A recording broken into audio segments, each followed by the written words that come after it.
আপনার দোকানে প্রতিদিন 100 জন করে মানুষ আসে, কিন্তু কেউ কিছু না কিনেই চলে যায়। এখন আপনি কি জানতে চাবেন না যে তারা আসলে আপনার কোন প্রোডাক্টটা দেখেছিল?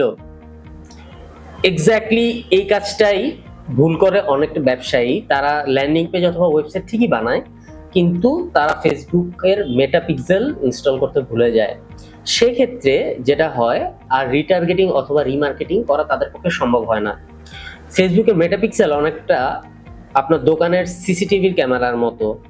আপনার দোকানে কে আসছে, কখন আসছে, কি প্রোডাক্ট দেখছে, কেন দেখছে, প্রত্যেকটা জিনিস কিন্তু পরে আবার আপনি রিটার্গেট করতে পারবেন যদি আপনার ওয়েবসাইট বা ল্যান্ডিং পেজে ইনস্টল করা থাকে ফেসবুক মেটাপিক্সেল।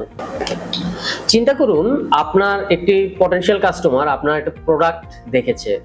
সে প্রোডাক্টটা দেখার পর সে কিনে নাই, আর সে আবার কিছুদিন পরে যদি আপনার স্পেসিফিক ওই প্রোডাক্টের অ্যাডই যদি আবার দেখে ফেসবুকে, সেক্ষেত্রে কিন্তু আপনার কেনার পসিবিলিটিটা আরো বেড়ে যায়, কারণ সে অলরেডি আপনার ওয়েবসাইটে গিয়েছিল অথবা আপনার নাম জানে, আপনার ব্যবসার প্রতিষ্ঠান অথবা আপনার প্রোডাক্ট সম্পর্কে কিন্তু তার বিস্তারিত অলরেডি আইডিয়া আছে কিছুটা।